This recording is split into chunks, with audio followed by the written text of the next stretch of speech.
कभी आपने सोचा है कल तक जो काम इंसान करते थे आज मशीनें कर रही हैं।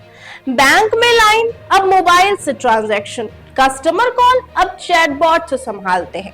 ये सब मुमकिन हो पाया है एआई यानी आर्टिफिशियल इंटेलिजेंस की वजह से। एआई का मतलब क्या होता है?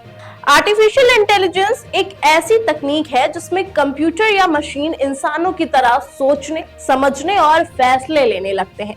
एग्जाम्पल के तौर पर मोबाइल में वॉइस असिस्टेंट जैसे सिरी, गूगल असिस्टेंट, ऑनलाइन शॉपिंग में दिखने वाली सिफारिशें, सेल्फ ड्राइविंग कारें, चैटबॉट्स जो कस्टमर सर्विस में काम करते हैं। एआई के आने से नौकरियों की दुनिया में बड़ा बदलाव भी आ रहा है। एक और जहां ये तकनीक काम को तेज, सटीक और आसान बना रही है, वहीं दूसरी ओर ये लाखों पारंपरिक नौकरियों पर खतरा भी बनती जा रही है। सबसे ज्यादा खतरा उन नौकरियों का है जो एक जैसे और दोहराव वाले काम पर आधारित होते हैं, जैसे बैंकिंग क्लर्क, कॉल सेंटर कर्मचारी, फैक्ट्री वर्कर्स और ड्राइविंग से जुड़ी नौकरियां।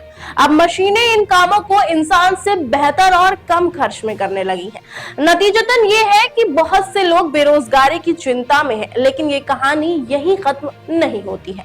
एआई सिर्फ नौकरियां छीन नहीं रहा है, बल्कि नई नौकरियां भी पैदा कर रहा है, वो भी उन लोगों के लिए जो तकनीक को समझते और सीखते हैं। आज data scientist, AI engineer, machine learning experts, cyber security professionals और डिजिटल मार्केटिंग जैसे क्षेत्रों में नई संभावनाएं खुल रही हैं। इसके अलावा एआई का सही उपयोग करने वाले के लिए YouTube channel, digital art, content creation और एनिमेशन जैसे रचनात्मक क्षेत्रों में भी नई नौकरियां बन रही हैं।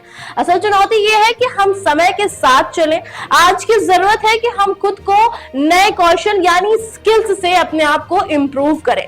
सरकार और कंपनियों को भी चाहिए कि वे लोगों को रीस्किल और अपस्किल करने में मदद करें।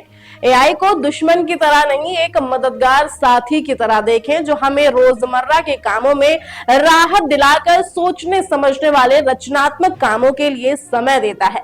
अंत में ये कहा जा सकता है कि एआई एक क्रांति है और हर क्रांति की तरह इसमें जोखिम भी है और अवसर भी। जो लोग बदलते समय के साथ खुद को ढाल लेंगे उनके लिए एआई करियर और सफलता का नया रास्ता बन सकता है, लेकिन जो रुक गए वे पीछे छूट सकते हैं। इसलिए सवाल ये नहीं है कि एआई आएगा या नहीं, सवाल ये है कि हम उसके साथ कैसे आगे बढ़ेंगे।